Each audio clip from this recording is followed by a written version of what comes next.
Hola compañera. Hola. ¿Cómo estás? Bien. Pero me quedó una duda de la clase. ¿Y eso? ¿Qué es lo que no entendiste? La diferencia entre derechos constitucionales y garantías constitucionales. Así. A mí también me costaba al principio. Pero es fácil. Entonces, ¿me puedes explicar? Sí. La ley máxima de la nación es la Constitución. También le llaman la Ley Suprema o Carta Magna. Dicha ley contiene ciertos derechos a que todos somos sujetos. Pueden ser derechos otorgados por el Estado o simplemente reconocidos por él. Ah, sí. Como el derecho de transitar libremente por todo el territorio nacional. Así es. Y entonces, por aparte es la garantía constitucional. Se refiere al mecanismo por lo cual el Estado hace valer nuestro derecho. Entonces se trata de la obligación del Estado a cuidar y resguardar nuestro derecho. Sí. El Estado tiene obligación a no interferir con tu derecho. Y es más, tiene obligación de proteger tu ejercicio del mismo si alguien más quiere interferir. Ah, sí. El mecanismo de la garantía. Así es. Ya entendiste. Bien, señores, Foro 45, Información para el Cambio. Tenemos una entrevista bastante importante con el doctor Omar Ramos Camacho, abogado constitucionalista, un joven brillante. Con él vamos a hablar cosas importantes que tienen que ver, que atañen a la institucionalidad de República Dominicana. Omar, ¿cómo te sientes? Excelente, gracias a Dios. Aparte de ser un abogado, ¿verdad?, bastante joven, que has estudiado mucho, porque el currículo tuyo es un currículum, como se dice, pesado. También aspira a dirigir el Colegio de Abogados, pero eso lo vamos a hacer más adelante, ¿verdad? Vamos a hablar sobre tus aspiraciones más adelante, pero yo quiero entrar ya en el terreno de tu especialidad. ¿Cuál es la importancia, por ejemplo, de una interpretación de la Constitución de la República por parte de un tribunal constitucional? Primero agradecer la oportunidad que nos ha brindado don Javier y doña María y todo el equipo y el staff de Foro 45, porque reconocemos que este programa es catalogado a nivel de la República Dominicana como un aporte a las ciencias sociales. Muchas gracias. Lo segundo sobre su cuestión es que la interpretación constitucional es uno de los elementos más importantes para la academia, porque de ahí nacen todos los silogismos que deben de crear para la Constitución. La Constitución está escrita de manera literal, pero existen diferentes modalidades para interpretar la Constitución: el método histórico, el método sociológico, el método analítico. Todo eso son métodos. Ahora bien, el juez, al momento de aplicar la Constitución, lo que debe es siempre, en el artículo 74 y sus numerales, aplicarlo en el sentido más favorable a la persona que se le ha vulnerado el derecho fundamental. Ese es el principio de favorabilidad. También hay un principio de economía procesal, en el sentido de que en el menor tiempo posible esos derechos y esa interpretación en la Constitución debe de aplicarse. Otro de los principios de interpretación constitucional es que siempre debe proteger la supremacía de la Constitución frente a otro tipo de normas. ¿Por qué? Porque ningún poder público en el Estado de Derecho puede estar por encima de las leyes, y mucho menos por la Constitución como norma suprema. Omar, antes de que la María Estela comience su pregunta, ¿no? Yo quiero que tú me des una opinión acerca de si tú consideras que es correcto o incorrecto la interpretación literal de la Constitución.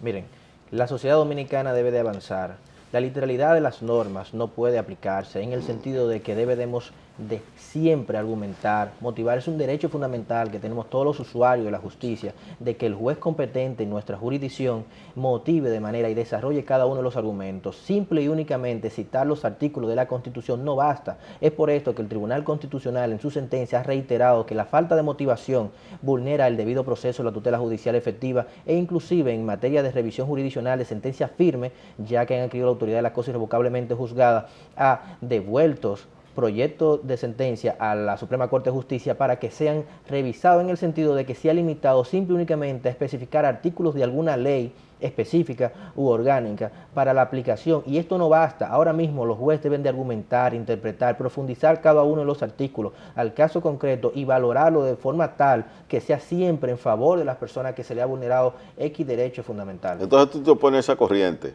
de la interpretación literal de la Constitución.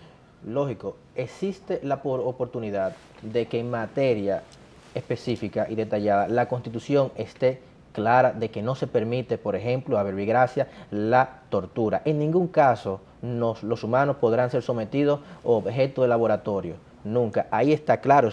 La Constitución se divide en normas, en derechos, en principios y en valores. ¿Qué sucede? Entre los derechos también existen reglas. Esas reglas están de manera clara en la Constitución, pero los principios, que son la supremacía constitucional, la soberanía de los poderes del Estado, la defensa de la comunidad internacional, la defensa de la República Dominicana ante la comunidad internacional, todo eso son principios que deben de ser interpretados. El Estado social y democrático de derecho, ¿qué son todos esos principios? Deben ser argumentados, totalmente motivados. Omar, me gustaría, ya que diste tus primeros pasos en el Tribunal Constitucional, que nos explique de manera detallada cuál es la misión del Tribunal Constitucional. Bien, el artículo 184 de la Constitución Dominicana establece 3 médulas principales para la labor esencial del Tribunal Constitucional, y es que el Tribunal Constitucional debe defender los derechos fundamentales. ¿Qué son derechos fundamentales? Son derechos inherentes a la persona humana, son preestatales en el sentido de que le corresponden por el hecho de nacer humano, y también son preestatales porque desde antes que la República Dominicana se independice en 1844 ya nosotros teníamos esos derechos a la vida, a la dignidad humana, a la igualdad. Otro de los elementos principales de las labores esenciales del Tribunal Constitucional es crear un orden constitucional en el sentido de homogeneizar toda la justicia constitucional, porque aquí existe un modelo mixto. Un modelo mixto en el sentido del control concentrado y control difuso. El control difuso es ejercido por la Suprema Corte de Justicia y todos los órganos dependientes del Poder Judicial. No importa qué jerarquía, tiene la capacidad de interpretar y aplicar la Constitución Dominicana. El control concentrado es ejercido ya por el Tribunal Constitucional de manera independiente, autónoma y de acuerdo a los procedimientos constitucionales establecidos en la Ley Orgánica del Tribunal Constitucional. Y el tercer procedimiento clave, competente para el Tribunal Constitucional frente a las atribuciones que le da la misma Constitución, es defender la supremacía de la Constitución Dominicana. No existe norma superior a la Constitución. Incluso los tratados internacionales que existen de diferentes tipos de materias sociales, económicos, culturales, pero los principales de derechos humanos no están por encima de la Constitución. Cuando el artículo 74, numeral 3 de la Constitución dice que los tratados de derechos humanos deben de aplicarse y tienen jerarquía constitucional, eso de jerarquía constitucional no significa igualdad constitucional, ni mucho menos supremacía constitucional. Lo que requiere esa jerarquía constitucional es simple y únicamente que los tratados internacionales, frente a un Estado en donde puedan ser mejor valorados que la Constitución, se podrá valorar el Tratado Internacional y no la Constitución, pero nunca va a ser superior a la Constitución por el principio de supremacía que domina en el sistema constitucional dominicano. Omar, ¿hacia dónde debe dirigirse la interpretación de la Constitución de la República y la importancia de esa interpretación en el Estado de Derecho? El Estado de Derecho, ¿qué se refiere? El Estado de Derecho nace a partir de la Revolución Francesa, cuando concluye el régimen monárquico, en el sentido de que los liberales triunfan frente a esos derechos de primera generación, el derecho a la dignidad, el derecho a la vida, el derecho a la igualdad, ya priman. Se le exige al Estado que nos deje libre, que no intervenga en nuestra individualidad. ¿Qué sucede con la interpretación constitucional y el Estado de Derecho? Es que no importa si es un funcionario o es un ciudadano, ninguna persona está por encima de la Constitución y mucho menos de las leyes. Ya ahora se habla no de un Estado de Derecho, sino de un Estado constitucional, porque es evidente que las leyes no podrán ser vulneradas nunca. En la interpretación constitucional frente al Estado de Derecho, el Tribunal Constitucional lo que debe de siempre aplicar los preceptos constitucionales en favor de la persona que se le ha vulnerado X derecho fundamental, integrando todos los tratados internacionales que nosotros somos signatarios.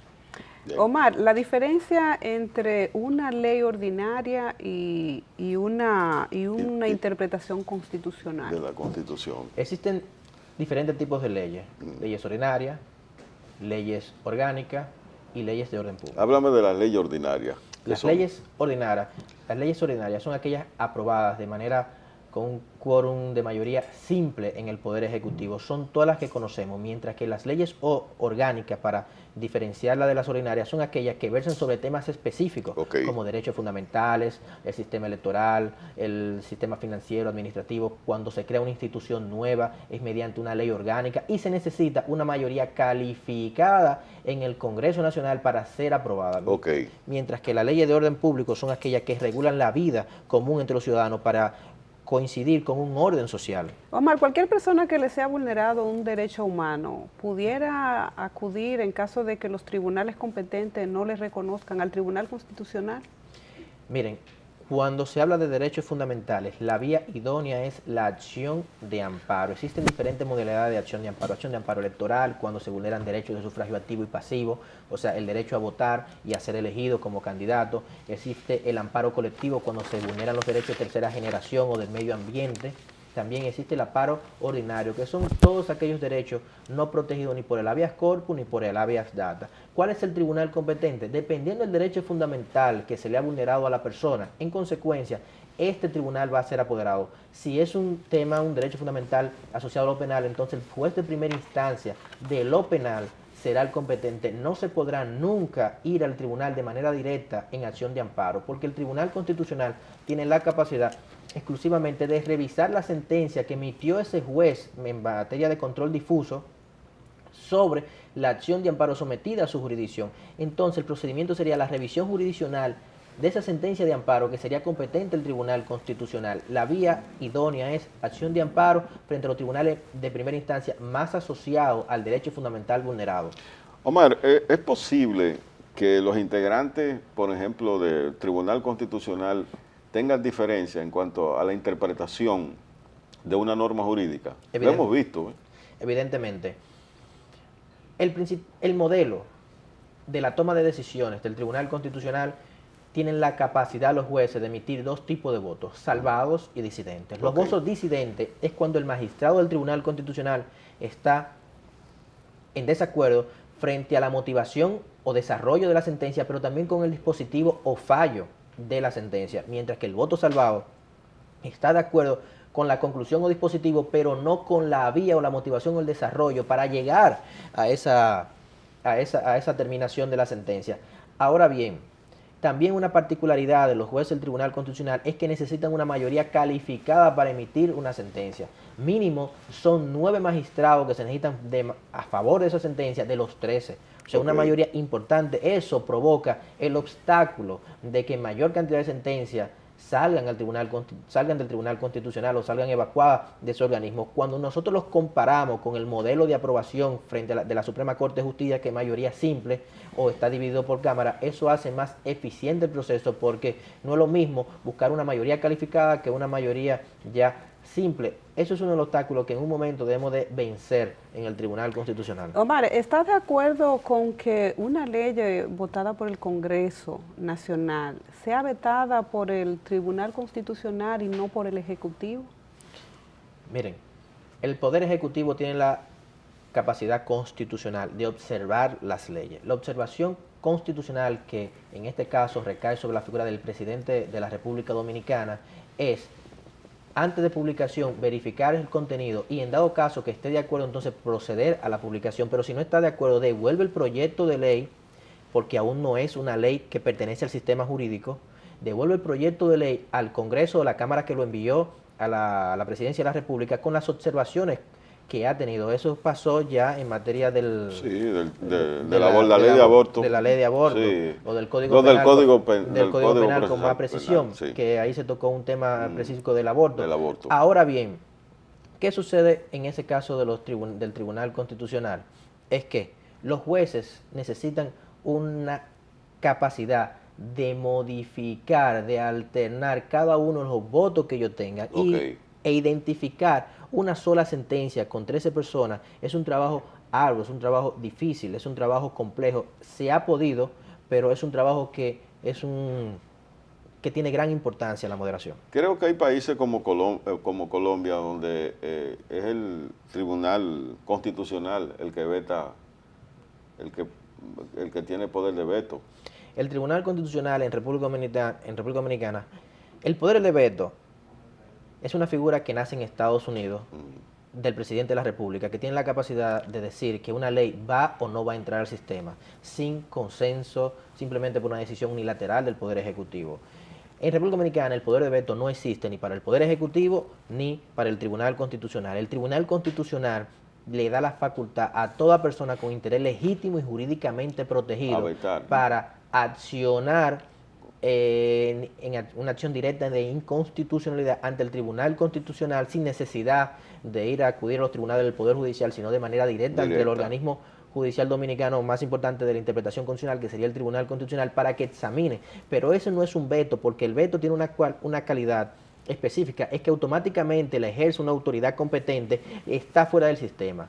Cuando el ciudadano, nosotros, que tenemos interés legítimo jurídicamente protegido, si lo demostramos ante el Tribunal Constitucional, solicitamos esa acción directa, esa ley permanece en el sistema, pero no existe un veto. Otras personas que tienen capacidad para interponer esa acción directa sería el Poder Judicial, el Poder Ejecutivo, con una mayoría calificada establecida en el artículo 175, numeral 1 de la Constitución.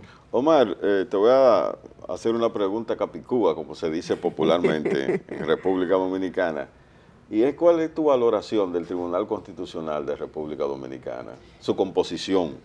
El Tribunal Constitucional debe de adecuarse a los nuevos tiempos.